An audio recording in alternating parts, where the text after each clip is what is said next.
अस्सलाम वालेकुम नाज़रीन, प्रोग्राम दिन भर में आपको खुशामदीद कहते हैं। मैं हूँ आपकी मेज़बान शाहबानो अवान। आज के प्रोग्राम में सबसे पहले बात करेंगे सोलर नेट मीटरिंग के नए कवानीन के असरात और प्रोटेक्टेड सारिफीन के लिए बिजली की कीमतों के मजीद बोझ की। तो हुकूमत ने सोलर नेट मीटरिंग के नए कवानीन के बाद अब आम सारिफीन पर भी फिक्स्ड चार्जेस का बोझ डालने की तैयारी कर ली है। नेपरा में पार डिवीजन की हालिया दरख्वास्त ने सबको चौंका कर रख दिया है और जिसमें पहली बार प्रोटेक्टेड सारिफीन को भी नहीं बख्शा गया। तजवीज़ के मुताबिक 100 यूनिट तक इस्तेमाल करने वाले गरीब सारिफीन को अब 200 रुपये माहाना फिक्स चार्जेस देना होंगे, जबकि 300 यूनिट तक के सारिफीन पर 350 रुपये तक का इजाफी बोझ पड़ेगा, जबकि इससे ऊपर स्लैब पर तो पहले ही फिक्स चार्ज वसूली जारी है। इस इकदाम से वाजे हो रहा है कि अब बिजली कम इस्तेमाल करना भी जेब पर भारी पड़ेगा। इसी पर बात करेंगे, हमारे नुमाइंदा आमिर सयाल हमारे साथ मौजूद हैं। आमिर, बताइएगा कि बहुत बड़े बड़े दावे किए गए थे हुकूमत की जानिब से जब इलेक्शंस थे, तब सोलर पैनल्स की, बिजली की और मुफ्त लगाने की बातें की गई थी। अब इस तरह का ये फैसला सामने आया है, अवाम का क्या कहना है इस पर? देखें, आवाम तो काफी ज्यादा सताए हुए हैं शोबे से और गैस के नरखों से।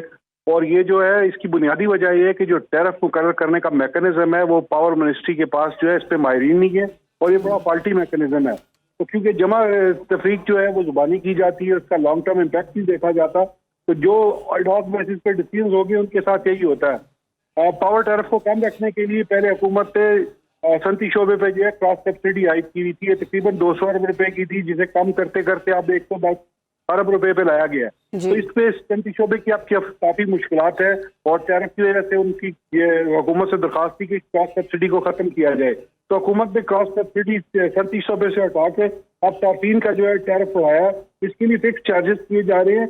इससे तकरीबन जो है आम जो सारिफ है जो 200 से 300 यूनिट इस्तेमाल करता है, इसकी बिजली जो है 13% महंगी होगी। और इसमें जैसा आपने कहा कि जो प्रोटेक्टेड सार्फिन है उन पे भी इजाफा होगा। प्रोटेक्टेड सार्फिन जो है 100 यूनिट तक जो है उन पे तकरीबन 8 इस पर हमने देखा कि पीपल्स पार्टी की जानिब से, सिंध हुकूमत की जानिब से इस पर एहतजाज किया गया है और सेनेट पर भी इसके खिलाफ गुफ्तगू की गई है। कहा गया है कि ये जो इकदाम किया जा रहा है, ये जो फिक्स चार्जेस लगाए जा रहे हैं प्रोटेक्टेड सारिफीन पर, ये दुरुस्त नहीं है। और इस पर हमने देखा कि वज़ीर आज़म शहबाज शरीफ की जानिब से नोटिस भी लिया गया है। तो वो नोटिस किस नौयत का नोटिस है और क्या ये फैसला वापस हो जाएगा? नहीं, जो वज़ीर आज़म ने नोटिस लिया उसमें सिर्फ ये कहा गया कि सार्फिन के हकूक का तहफ़्फ़ुज़ किया जाए, सोलर सार्फिन का। वज़ीर आज़म ने ऐसा कोई नोटिस नहीं दिया कि इन्हें वापस लिया जाए, क्योंकि इस पर जो बेसिकली नेट बिलिंग की गई है उस पर सार्फिन को जो है GST भी देना होगा अपने बिल पे और इसके अलावा जो डेट सर्विस चार्ज है वो भी अदा करना होगा। हुकूमत ने अगर कोई सार्फिन को रिलीफ देना है तो वो सिर्फ इस सूरत में मुमकिन है कि बिजली चोरी को रोका जाए, बिलों की रिकवरी बढ़ाई जाए और जो डिस्कोज है उस पर इंतजामी इस्लाहत किए जाएं। ये दोनों पार्टियां जो है गुज़श्ता 10 सालों से इक़्तिदार में है, लेकिन जो रिफॉर्म चाहिए, डिस्कोज में जो रिफॉर्म चाहिए वो रिफॉर्म नहीं की जा रही। उसका खमियाजा सार्फिन भर रहे हैं और आम आवाम भर रहे हैं। तो अगर डिस्कोज में रिफॉर्म की जाए, वहाँ पर बिजली चोरी को रोका जाए तो ये बिल्कुल ठीक है। इस पर एक्शन जो लिया गया है वो जो हम समझ रहे हैं कि शायद ये जो फैसला किया गया है वापस हो जाएगा, ऐसा कुछ नहीं। ये बता रहे थे हमारे नुमाइंदा आमिर सयाल, बहुत शुक्रिया आपका। शहरियों को जब इस खबर का इल्म हुआ कि प्रोटेक्टेड सारिफीन पर फिक्स चार्जेस लगाए जा रहे हैं, पहले से बिजली बहुत महंगी थी, लोगों ने एक भारी भरकम अमाउंट देकर सोलर्स लगवाए कि शायद ज़िंदगी थोड़ी आसान हो जाएगी, लेकिन पहले सोलर्स का खर्चा, उसके बाद फिर वो लगवाने का भी फ़ायदा ख़त्म हो चुका है जब ये प्रोटेक्टेड सारिफीन पर चार्जेस लगाए गए हैं हुकूमत की जानिब से। अवाम का क्या रद्द-ए-अमल है, पहले वो देख लेते हैं। जो हो गया सोलर सिस्टम हमें बिल्कुल नहीं मंजूर है, हम इसके बिल्कुल नहीं मानते हैं। जो प्रोटेक्टिव है, जो नॉन प्रोटेक्टिव है, बिल्कुल इसको नहीं मानते हैं। तो इट्स अ बिग लॉस और मेरा ख्याल है कि गवर्नमेंट को इस पॉलिसी को रिव्यू करना चाहिए। यानी 400 यूनिट आप खरीदेंगे हायर रेट्स के ऊपर और सिर्फ 100 यूनिट्स आप कम रेट पे लेंगे, तो इसको कुछ ऐसा करें ताकि दोनों को एक विन विन सिचुएशन क्रिएट हो, लोगों के लिए भी और गवर्नमेंट के लिए भी। टैरिफ का जो सिलसिला है ये बिल्कुल यानी कि हम लोगों के लिए, मजदूर तबके के लिए और माशी तौर पर जो सैलरी पर्सन हाजरात है उसके लिए बहुत ही नुकसानदार साबित होता है। किसी ने बड़ी इन्वेस्टमेंट की है, उसके पास थोड़ा सा बड़ी सेविंग आनी चाहिए, किसी की कम है तो उसके अकॉर्डिंगली होनी चाहिए, लेकिन ये अच्छा नहीं है। इतना तनख्वाह नहीं है, इतना बिले आ रहे हैं और चेकिंग करने भी नहीं आते, अपनी तरफ से लिख के देते हैं। बंदे की आमदन 1000 रुपया है तो उसका बिल आ जाता है 15,000, 10,000। न कारोबार है, न कोई काम है, न धंधा है, बस ऐसे ही वक्त पास कर रहे हैं। यहाँ पे गरीब आदमी के लिए थोड़ी, कोई मिडिल क्लास के लिए थोड़ी, वो तो अपर क्लास है, एलीट है, उनके लिए चाहिए। लोअर क्लास, मिडिल क्लास, इनके लिए तो कोई है ही नहीं, कोई पूछने वाला ही नहीं। अवाम का रद्द-ए-अमल आपने जाना, इस पर बात करेंगे। हमारे गेस्ट हमें ज्वाइन कर चुके हैं, सीनियर नायब सदर हैं लाहौर चैम्बर ऑफ कॉमर्स के तनवीर अहमद साहब। बहुत शुक्रिया तनवीर साहब प्रोग्राम में वक्त देने के लिए। तनवीर साहब, हमने देखा कि पहले हुकूमत की जानिब से कुछ अर्सा पहले जब आज से 10-15 साल पहले CNG का बहुत चला था एक ट्रेंड, और लोग जो ना CNG सिलेंडर्स लगवा रहे थे अपनी गाड़ियों में। उसके बाद हुकूमत ने पहले वो ट्रेंड लेके आई, उसके बाद फिर CNG का मामला ही ख़त्म हो गया। वो सिलेंडर जो लोगों ने पैसों से ख़रीदे थे वो वापस हुए और नुकसान हुआ। उसके बाद हमने देखा कि हुकूमत की जानिब से बहुत ज़ोर दिया गया कि सोलर पैनल्स लगवाएं, और बड़े बड़े दावे किए गए कि सोलर पैनल्स हम आपको मुफ्त भी देंगे, जो कि नहीं मिल सके।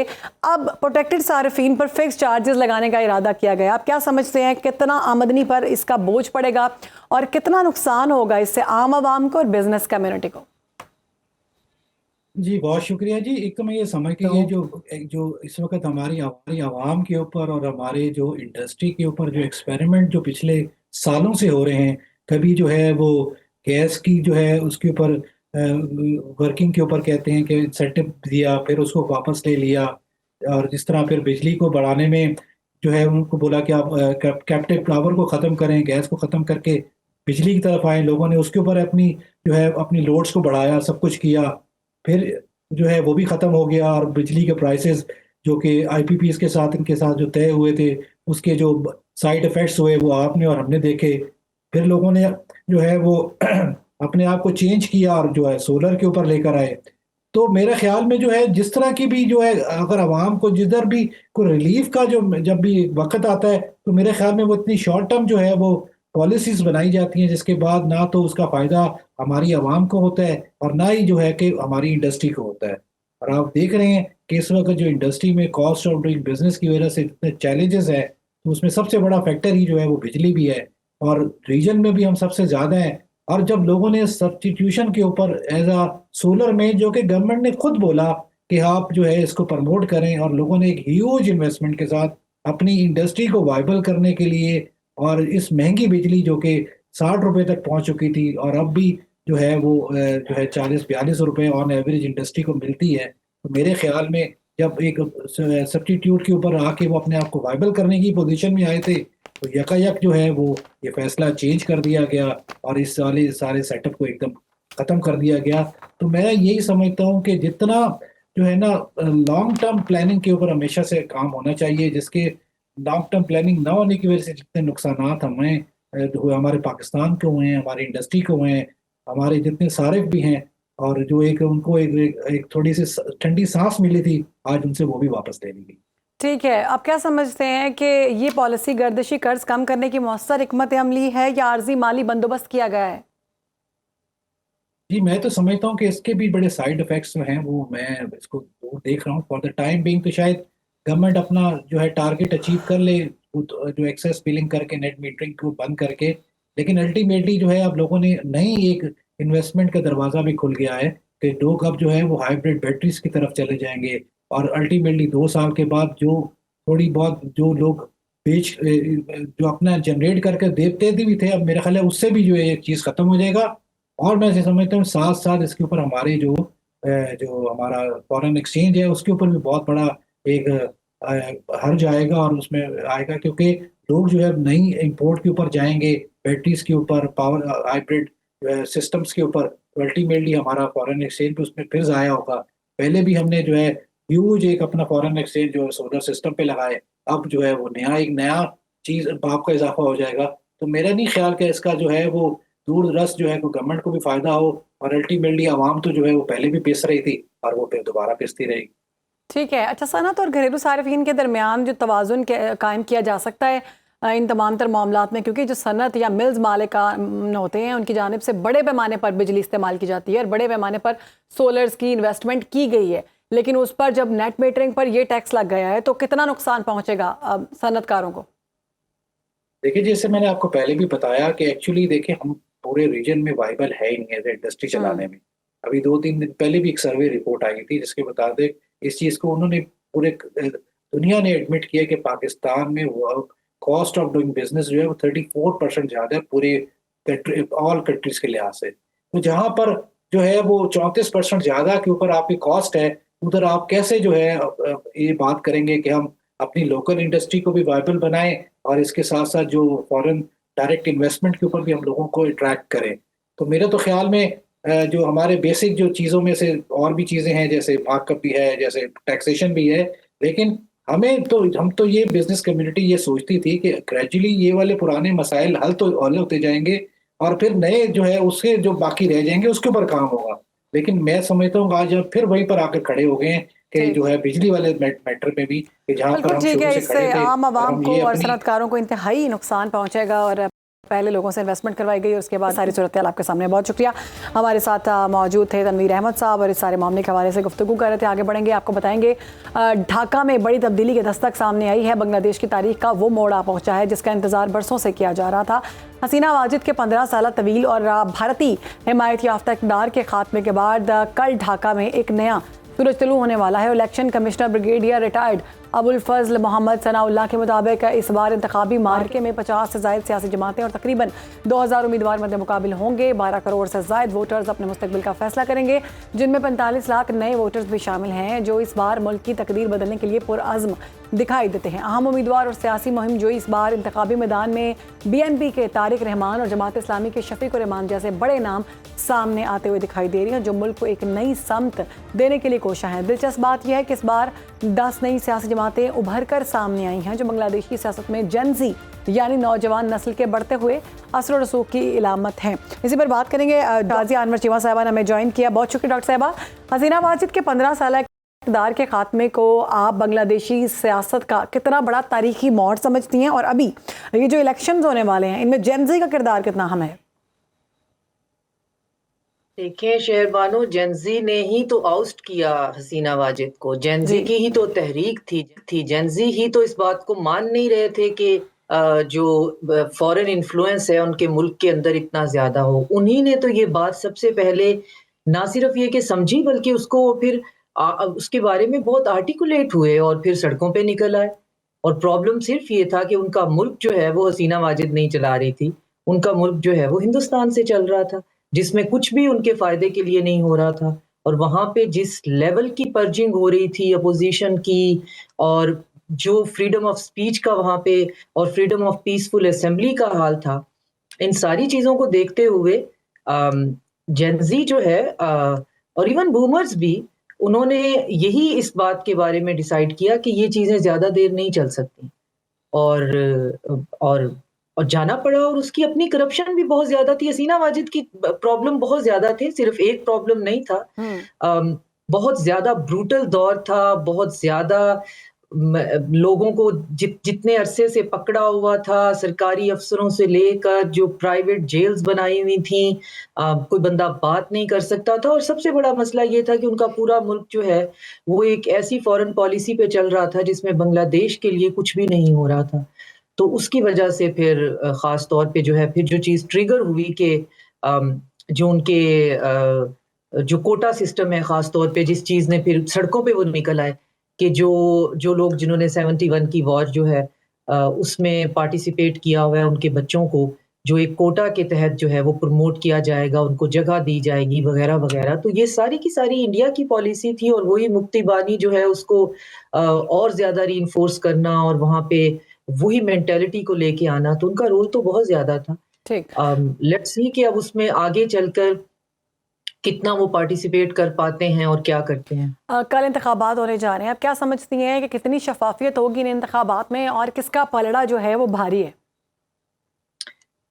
शफाफियत देखें, डेमोक्रेटिक सिस्टम अभी तक की जो खबरें हैं वो तो बहुत स्मूथ है, बहुत पीसफुल है लोगों का। मेरा ख्याल है आज उनका कैंपेन का लास्ट डे है, और वो उसके बाद उनकी जो है वो ख़त्म हो जाएगी। पॉलिटिकल पार्टीज इसके बाद जो है वो कैंपेनिंग नहीं करेंगी, तो उसमें भी एज सच कोई केओस, कोई अनरेस्ट जो है वो सामने नहीं आया है। बाकी जहां तक पलड़ा किसका भारी है, अभी तक तो खालिदा जिया का जो बेटा है उसका 37.77 जो है तारिक रहमान का जो प्री पोल जो है उनकी पॉपुलैरिटी का आ रहा है, और जो दूसरा शफीक रहमान है जमात इस्लामी वो है 35.5।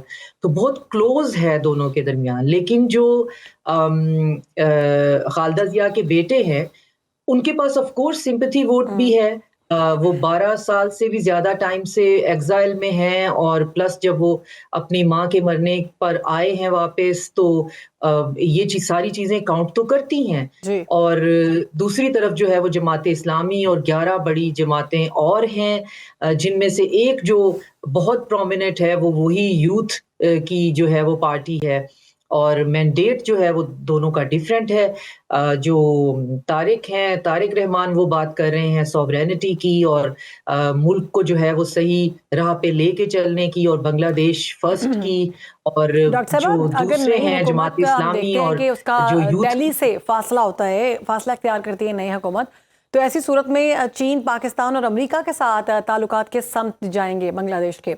और पाकिस्तान के लिए ज़्यादा बेहतर क्या है कि कौन सी पार्टी जो है वो जीते? देखिए, पाकिस्तान के लिए कोई भी पार्टी डेमोक्रेटिकली इलेक्ट हो जाती है तो मेरी अंडरस्टैंडिंग में पाकिस्तान के लिए वो बिल्कुल ठीक है, क्योंकि वो अपनी फॉरेन पॉलिसी को रीअलाइन कर रहे हैं। तो जो भी आएगा, अगर तो दूसरी जमात आ रही है, जमातें आ रही हैं 11+1 जमात इस्लामी और 11 और जमातें, अगर वो कोलिशन में आती हैं तो वो अकाउंटेबिलिटी की, जस्टिस की बात कर रहे हैं और वो रिफॉर्म्स की बात कर रहे हैं, तो उससे भी पाकिस्तान या रीजन में कोई फर्क नहीं पड़ेगा, ये उनका हक है।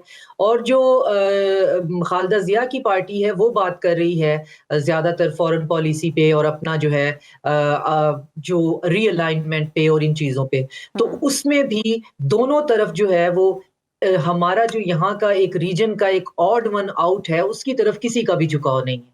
तो उनके डेमोक्रेटिकली ये बांग्लादेशियों का हक है, वो जिसको भी इलेक्ट करते हैं, जो भी हुकूमत बनाता है, रीजन के लिए कोई प्रॉब्लम नहीं होगा, दोनों सूरतों में नहीं होगा, क्योंकि दोनों पार्टीज अगर बांग्लादेश की जो है वो बेहतरी चाहेंगी, बांग्लादेश के बारे में सोचेंगी, तो यकीनन फिर वो नई रीजनल अलाइनमेंट के बारे में सोचेंगी, वो यकीनन वो चाइना के साथ अपना रिलेशन ठीक करना चाहेंगी। ये तो हमाकत है कि चाइना के साथ जो है वो रिलेशन ना हो, उनका ऑलरेडी ठीक है, और पाकिस्तान के साथ जो है उनका रिलेशन यकीनन जो है वो नेक्स्ट स्टेप पे जाएगा।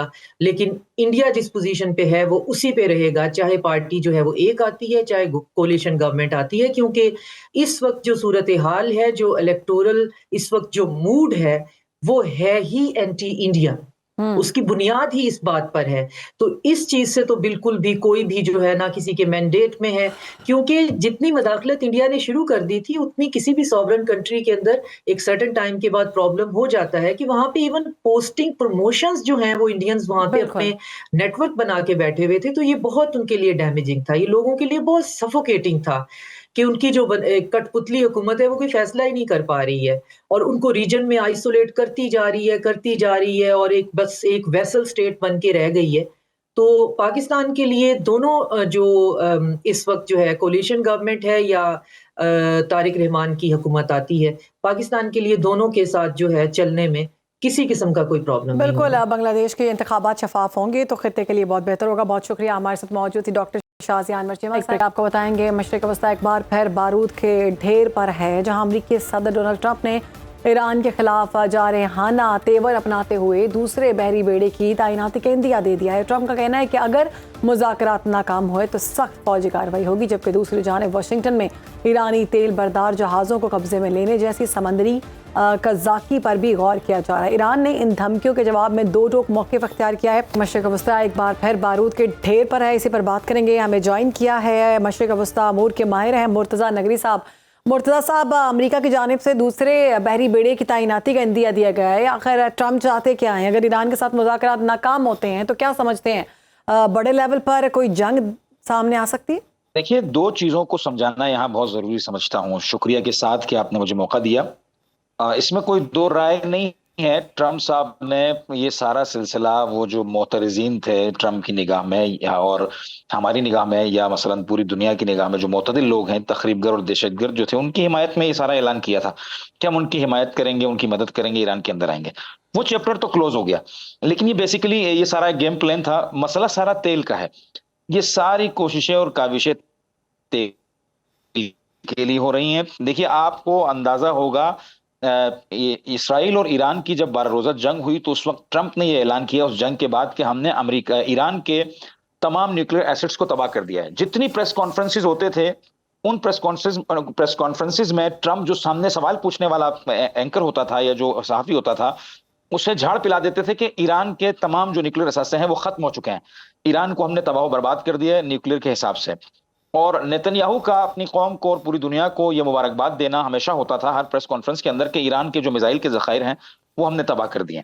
जबकि अब आप देखती हैं ट्रंप ईरान के साथ जो मुज़ाकरात कर रहा है वो न्यूक्लियर बेस्ड है कि आप जो है वो न्यूक्लियर जो एनरिचमेंट है यूरेनियम की उसको जीरो पर लेकर आएंगे। और नेतन्याहू जो पूरी दुनिया को इस वक्त बयानिया बेच रहा है वो ये है कि ईरान का मिसाइल प्रोग्राम हमारे लिए खतरनाक है। कल तक जिसे वो खत्म कर चुका था आज वो ये बयानिया बेच रहा है कि पूरी दुनिया को ये प्रोग्राम न सिर्फ हमारे लिए बल्कि यूरोप के लिए, अमेरिका के लिए भी खतरनाक है। बस इससे दो मतलब लिए जा सकते हैं, या तो कल वो दुनिया से झूठ बोल रहे थे या वो आज दुनिया से झूठ बोल रहे हैं। ये इस तरह के झूठ बोलते रहेंगे, बयानिया बेचते रहेंगे। इनका काम यह है कि जिन ममालिक के पास जखायर हैं उन ममालिक पर मुख्तलिफ हीलों और बहानों के जरिए कब्जा करना, और वही हीले और बहाने ये ईरान के साथ कर रहे हैं। ये सारा सिलसिला चाइना को जिच पहुंचाने का, इस पूरे खित्ते को अपने हाथ में लेने का है। लेकिन मसला सबसे बड़ा यह है आपका असल जवाब जंग होगी या नहीं। जी जी, दो एहतमालात जंग होने के हैं जो पहले भी अर्ज कर चुका हूं। एक एप्स्टेन लीक्स की जो फाइल है उसमें ट्रंप और उनके हमकारान का बुरी तरह फंसा होना, इससे एक पैगाम ट्रंप को दिया गया है या जंग या जेल। यह एहतमाल बहुत बड़ा है। दूसरा जो ज़ायनिस्ट लॉबी है उसका रिपब्लिकन पार्टी पर असरअंदाज होना, क्योंकि वो डोनर्स हैं, वो उनके फंड्स देने वाले हैं। ये दो एहतमालात हैं। बाकी तीसरा जो एहतमाल जंग ना होने का आपकी खिदमत में बयान कर रहा हूं वो सबसे बड़ा एहतमाल है। मैं एक तुर्की के दानिश्वर का तबसरा सुन रहा था एक टर्किश टीवी के ऊपर। वो ये कह रहे थे कि ईरान ने इंतहाई कामयाबी के साथ, बेहतरीन सियासत के साथ पूरी दुनिया को न्यूक्लियर के ऊपर लगाए रखा। पूरी दुनिया ईरान से न्यूक्लियर के ऊपर मुज़ाकरात करती रही, जबकि साइट पर ईरान ने मिसाइल्स की ऐसी टेक्नोलॉजी को हासिल किया कि जो इस वक्त रशिया के बराबर है।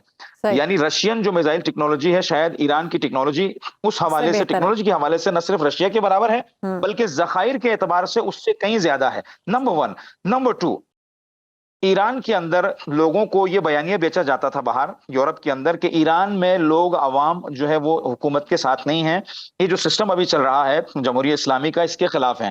जबकि आज 22 बहमन ईरान की तारीख है, यानी 11 फरवरी को जो इनकलाब का दिन है कि जब तमाम हलकों के अंदर मुकम्मल तौर पर ईरान की जो इनकलाबी फोर्सेज उन्होंने कंट्रोल हासिल किया। हर साल ये दिन वॉक की सूरत में ये मनाते हैं। आज तेहरान के अंदर आजादी स्क्वायर एक बहुत बड़ा स्क्वायर है। फाइल्स का जिक्र किया, कल भी हमारे साथ एक ईरानी सहाफ़ी मौजूद थे, उनसे भी यही सवाल था मेरा कि एप्स्टीन फाइल्स का जो स्कैंडल सामने आया है उसमें हमने देखा कि जेफरी एप्स्टीन है जिसके अंदर इंसानियत नाम की कोई चीज़ नहीं है, ह्यूमैनिटी को मानता ही नहीं है। जो चीज़ें सामने आई हैं वो तो वाज़े तौर पर ये बता रही हैं। तो वो कह रहा है कि ईरान पर हमला करो, ईरान से बात ना करो, मुज़ाकरात ना करो, बात करो ही नहीं, हमला करो। अभी की जो मुलाकात होने जा रही है नेतन्याहू की वाशिंगटन में, आप क्या समझते हैं कि इस मुलाकात के बाद कोई जारहियत हो सकती है? देखिए, मैं आपसे वही अर्ज कर रहा हूं, इनकी पूरी कोशिश, इसराइल की तो पूरी कोशिश ये है कि किसी तरह से ईरान पर हमला हो। रिजीम चेंज का कोई वो नहीं है, रिजीम चेंज सिर्फ एक बयानिया है, एक बहाना है। और जो ईरान की एक सो कॉल्ड ऑपोजिशन को भी बनाया गया है वो रजा शाह पहलवी का बेटे जावेद रजा पहलवी को लाकर, ये भी एक सो कॉल्ड ऑपोजिशन है, एक डमी है जिसे बनाया गया है दुनिया को दिखाने के लिए कि ईरान की एक ऑपोजिशन है, जबकि दाखिली तौर पर ईरान में कोई ऑपोजिशन नहीं है। इनका मामला ईरान को टुकड़े करने का है, ईरान को क्रश करने का है, आपस में लड़ाकर लीबिया की तरह की सूरत हाल बनाने का है और फिर वहां से अपने मतलूबा मनाबे और जखायर को हासिल करने का है। तो इसमें कोई दो राय नहीं है। मैं अभी थोड़ी देर पहले भी आपसे ये कह रहा था कि ये जो मिसाइल प्रोग्राम है ये आबनाए हुर्मुज पर और आबनाए मंदब पर जो ईरान का हाथ है ये। तीसरा, अवामी हिमायत, जो इस वक्त मैंने अभी आपको बता रहा हूं, ये 11 फरवरी जो रेवोल्यूशन का डे है, तेहरान के अंदर आजादी स्क्वायर के आसपास से 4 शाहराएं निकलती हैं डबल रोड के हिसाब से, लेफ्ट लाइट और अप एंड डाउन। 4 शाहराहों के ऊपर 2-2 किलोमीटर तक आवाम का जम्मे गफीर। अब आप खुद अंदाजा लगाइए कि कम से कम 3-4 मिलियन से ऊपर की आवाम होगी। और मैं जो लोगों से सुन रहा हूं ईरान की मीडिया के, वो कह रहे हैं कि यानी गुज़िश्ता सालों की निस्बत इस साल तकरीबन 2 गुना ज्यादा आवाम है। यानी ईरानी आवाम की अक्सरियत इस हुकूमत को पसंद करती है, इस निजाम को चाहती है, जबकि हम मीडिया पर देखते हैं कि इस निजाम के खिलाफ एक बवाल खड़ा किया गया है। मुलाकात का तो आपने कहा कि मुलाकात जो है वो हो रही है और उसमें कोई बड़ी पेशरफ्त भी सामने आ सकती है। मुलाकात से पहले क्या उन्होंने मैसेज भेज दिया है ट्रंप को कि मुलाकात से पहले धमकियां देना शुरू कर दो ईरान को, क्योंकि पहले तो वो मुज़ाकरात की बातें कर रहे थे। दूसरा, हमने अभी देखा कि एक और स्कैंडल, एक और बात की जा रही है कि गजा में तबाहकुन थर्मल और थर्मोबैरिक हथियार इस्तेमाल किए गए हैं जो कि इंतहाई खतरनाक है, इंसान की बॉडी को सेकंड्स में राख में तब्दील कर देते हैं। तो कितना खतरनाक सूरत हाल है ये। देखिए, मैं इस हवाले से मैं कहीं बात नहीं की है मैंने, मैं आज आपको ये बात बता रहा हूँ। जी जी। गजा इसराइल और अमेरिका के यूरोपीय यूनियन समेत जो गर्ब के इनको नेटो के जो वेपन्स हैं उनकी तजुर्बेगाह बनी है। ये जुमला पाकिस्तानियों को बतौर खास मालूम होना चाहिए। इन्होंने अपने तमाम वो वेपन्स जो कहीं पर ट्राई नहीं किए थे गजा में ट्राई किए हैं। और इसराइल का अपना, मैंने ये बयानिया पढ़ा कि गजा की जंग के बाद जो इसराइली वेपन है उनकी सेल में, उनकी डिमांड में इजाफा हुआ है कि वो उसकी तबाहकारियां किस कदर हैं। तो ये जो जिस आप बम की बात कर रही हैं ये इतना खतरनाक है कि ये एक ही टाइम के अंदर कई इंसानों को जलाकर खाकिस्तर कर सकता है, इसमें कोई दो राय नहीं है। और जंगी कवानीन के मुताबिक, इंटरनेशनल लॉज के मुताबिक ये जुर्म है शदीद तरीन। सिर्फ ये नहीं हुआ है, ऐसे कई तजर्बात गजा के अंदर किए गए हैं जो आने वाले वक्त बताएंगे कि ये किस कदर खतरनाक थे इंसानी जानों के लिए और आबादियों के लिए। तो इसमें कोई दो राय नहीं है। अच्छा, दूसरी आपने जो जंग के रोकने की बात की, देखिए ये कोई मामूली जुमला नहीं है कि जंग कैसे रुकेगी। ये खित्ता जंग के दिहाने पर खड़ा हुआ है। ट्रंप को यह बात अच्छी तरह मालूम है कि अगर मैंने जंग की तो मेरा क्या अंजाम होगा। लेकिन एप्स्टन फाइल्स और जो ज़ायनिस्ट लॉबी है उसका नुफूज इतना है कि एहतमाल जंग जरूर है, लेकिन इस एहतमाल को रद्द इसलिए किया जा सकता है कि जिन जवाजों को बनाकर दुनिया में पेश किया जा रहा था उनमें से कोई एक जवाब मुर्तजा साहब, लोगों को अब समझ आना शुरू हो गई है। लोग इतने समझदार हो चुके हैं कि लोगों के सामने जब चीजें आई हैं तो वो अंदाजा कर रहे हैं कि ये सब कुछ कहां से हो रहा है, क्यों हो रहा है, किसका मफाद है। बहुत शुक्रिया, हमारे साथ मौजूद थे नगरी और इस अहम इशू पर बात कर रहे थे। आगे बढ़ेंगे, एक और अहम इशू आप बात करेंगे। अफगान दावों की कली खुल गई है। अक़वाम मुत्तहिदा की सिक्योरिटी काउंसिल्स की हालिया रिपोर्ट ने अफगान तालिबान के इन तमाम दावों को खाक में मिला दिया कि अफगान सरजमीन पाकिस्तान के खिलाफ इस्तेमाल नहीं हो रही। अक़वाम मुत्तहिदा की सिक्योरिटी काउंसिल्स की हालिया रिपोर्ट ने सनसनीखेज इंकशाफ किया है कि दहशतगर्द गिरोह TTP को अफगानिस्तान में न सिर्फ मुकम्मल आज़ादी हासिल है बल्कि अलकायदा की सरपरस्ती और तरबियत भी मुयस्सर है। अक़वाम मुत्तहिदा की मॉनिटरिंग टीम के मुताबिक काबुल हुकाम का ये मौक़िफ़ कि वहाँ कोई दहशतगर्द मौजूद नहीं, दुनिया के किसी भी मुल्क ने तस्लीम नहीं किया।